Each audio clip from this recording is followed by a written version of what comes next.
এখন আপনারা শুনবেন একটি সত্যি ভূতের ঘটনা।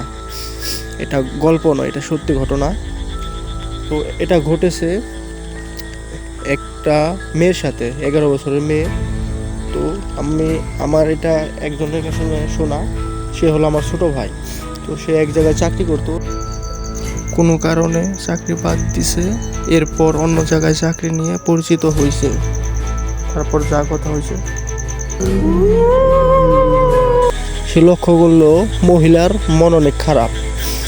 পরে সেই ভাইটাকে জিজ্ঞাসা করলো, যে ভাইয়ের নাম হলো গিয়ে রাকিব। হ্যাঁ, রাকিব জিজ্ঞাসা করলো যে কি হয়েছে, আপনার মন খারাপ কেন? পরে ওই মহিলা তাকে বলল যে তার মনটা খুব খারাপ, কারণ তার মেয়েকে নিয়ে সে খুব কষ্টের মধ্যে আছে। তো মহিলাটার পরিচয় দিই। মহিলা থাকে ঢাকার কোনো এক জায়গায়, সে চাকরি করে। তো বাসায় তার দুইটা মেয়ে আছে। একটা মেয়ে গার্মেন্টসে চাকরি করে, আর ছোটো মেয়ের বয়স 11 বছর।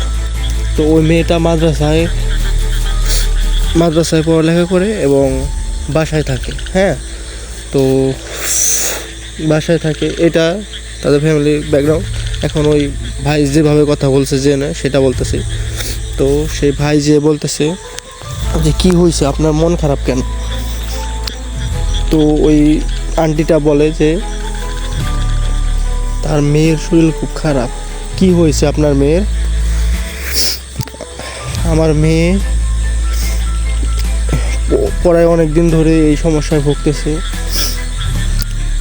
রাতে আমাদের ঘুমাইতে দেয় না, গলা চেপে ধরে, তাও মারধর করে। এর আগে কিছুদিন আগে একটু ছোট আছিল, তখন মানে তাকে রাখতে পারতাম। এখন এত শক্তি হয়েছে, আমরা 2-3 জনেও ধরে রাখতে পারি না। ও এই সমস্যা তাহলে। তো আপনি কাউকে মানে দেখান নাই, ফকির ওজা বা কোনো মৌলবীকে দেখান নাই? দেখাইছি, আমাদের গ্রামের একজন তান্ত্রিক আছে, তাকে দেখাইছি। তো সে একটু ঝাড়ফুঁক করে দিছে, পানি পড়া দিছে। খাওয়ার পর এক সপ্তাহের মতো ভালো থাকে, তারপর আবার আগে যা তাই হয়ে যায়।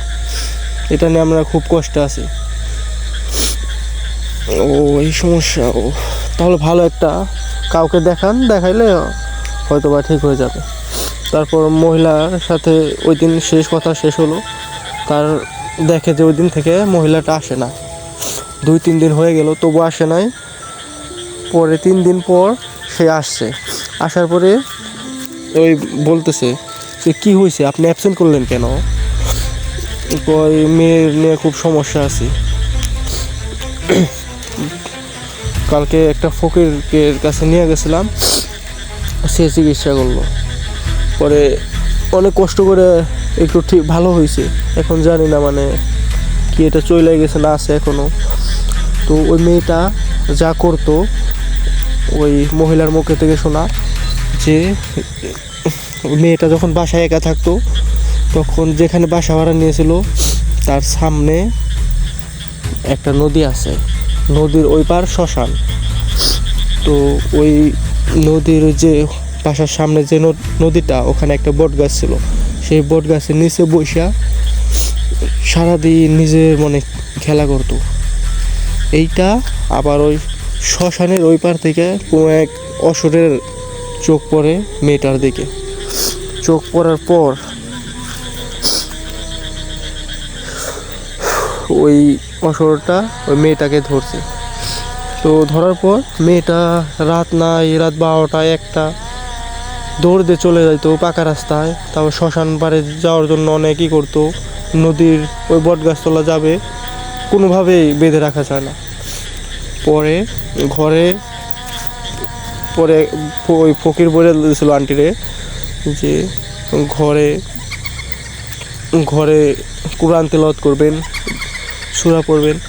এইগুলা পড়লেই পরে কি ওই মেয়েটা ঘরে থাকতে থাকে না, পাগল হয়ে যায়। যদি কোনো দোয়া কালাম পড়ে, কোরআন তেলাওয়াত করে, তাহলে মেয়েটা পাগল হয়ে যায়, মানে ঘরে থাকবে না, দৌড় দিয়ে জায়গা পাকা রাস্তায়। পরে এই জন্য কিছু করতেও পারতেছে না। আবার রাত নাই, ঘুমাইতে দেয় না, এই পাকা রাস্তার পাশ দিয়ে যত ইটার খোয়া ছিল সবগুলো নিয়ে রুমে আসছে। আইসে চৌকি মানে খাটের নিচে পুরাটা ইটার খোয়া দিয়ে ভরে ফেলছে। সেই রাত 10টা নেই 12টা নেই যে সেইগুলো নিয়ে বাইরে বসে বসে একাই খেলবে আর কার সাথে যেন কথা বলে। পরে এগুলো হওয়ার পরে আন্টি তার মেয়েকে ফোন দিয়েছে, বড় মেয়ে আসছে। আসার পর তো আন্টি বড় মেয়েকে বলতেছে যে এখন কি করা যায়, আমাকে একজনে খোঁজ দিল, তাহলে চল আমরা ওই ফকিরটাকে দেখে আসি। আচ্ছা আম্মা, তাহলে চলো যাই, একটা চিকিৎসা করতে হবে। এর পরের দিন সকালে মেয়েটাকে নিয়ে যাবে। ওখানে নিয়ে যাওয়ার সময় মেয়েটাকে মা আর মেয়ে দুজন ধরছে, এখন ধরে রাখতে পারতেছে না, এত শক্তি। পরে আরও 2টা যুবক ছেলেকে আনছে, আইনা 4 জনে ধইরা ওই মেয়েটাকে নিয়ে যাইতে পারে না।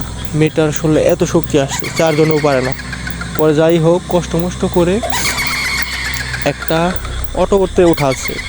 অটোতে উঠিয়ে যখন যাইতেছে, এখন অটো এত মানে স্পিডে চলে, সেটা মানে সামনে যাইতে পারতেছে না, এত স্লো হয়ে গেছে। অটো ড্রাইভার বলতেছে আপনারা গাড়িতে কাকে উঠাইছেন, এত ওজন কেন? গাড়ি তো সামনে এগোতেই চায় না। আমার খুব মানে গাড়ি তো নিতেই পারতেছি না, এত ওজন হয়েছে। এরপর আস্তে আস্তে মানে অটোতে মনে হয় যে অনেক মানুষ উঠছে, অনেক ওজন কিছু বসাইছে, এর লেগে অটোটা সামনে যাইতে পারতেছে না। তো যাই হোক আস্তে আস্তে কোনো মতো সেই ফকির বাড়ি গেছে। যাওয়ার পরে সেই ফকিরে দেখে ঝাড়ফুঁক শুরু করে হাতের আঙ্গুল চাপ দিয়ে ধরলো। ধরার পরে জিজ্ঞেস করলো, এই তোর নাম কি, কোথায় থেকে আসছিস, কই থাকিস? কোনোভাবেই কথা বলতেছে না। এরপর অনেক দোয়া দরুদ করে ফু দিল মেয়েটার কানের কাছে, শরীরে ঝাড়ফুঁক করলো, কিন্তু কোনোভাবে কথা বলতেছে না। মেয়েটা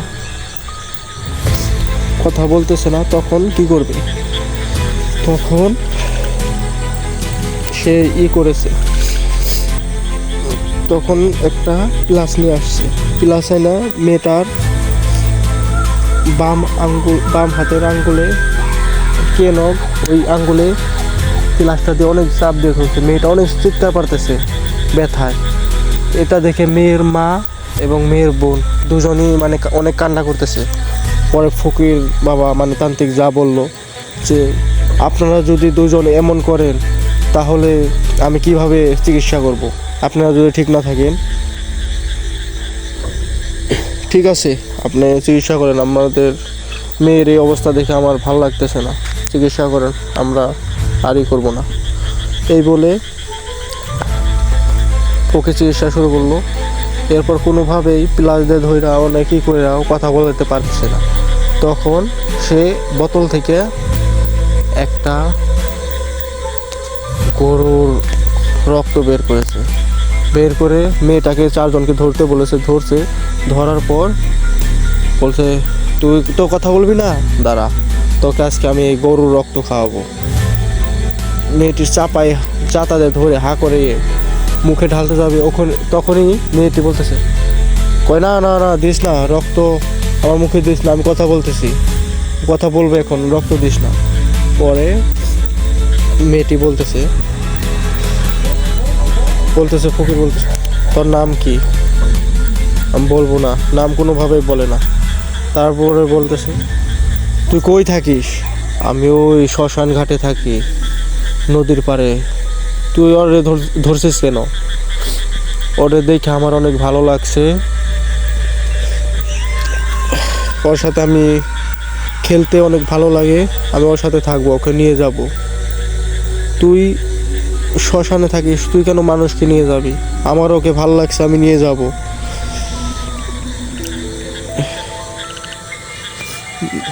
দাঁড়া তোকে দিতেছি। এরপর ওই আমার লাঠিটা নিয়ে আসো। মেরেন না আমাকে, আমি চলে যাচ্ছি, আর আসবো না। আচ্ছা 3 সত্যি বল, তাহলে তোকে ছেড়ে দেব। 1 সত্যি চলে যাব, 2 সত্যি চলে যাব, 3 সত্যি চলে যাব। আচ্ছা তুই যে চলে যাবি এটা আমরা বুঝবো কিভাবে যে তুই চলে গেছিস? তুই যাওয়ার সময় নামাজের মতো সেজদা দিয়ে তারপর চলে যাবি। আচ্ছা ঠিক আছে। এরপর নামাজের মতো মেয়েটি সেজদা দিয়ে অজ্ঞান হয়ে যায়, তারপর আস্তে আস্তে স্বাভাবিক হয়ে যায়। তো এরপর কি হয়েছে যদি আপনারা সবাই ভালো লাগে বা লাইক কমেন্ট করেন, তাহলে দ্বিতীয় পার্ট আমি আপনাদের জানাবো। সবাই কমেন্ট করেন। আজকের মতো এখানেই ভূতের গল্প শেষ করছি।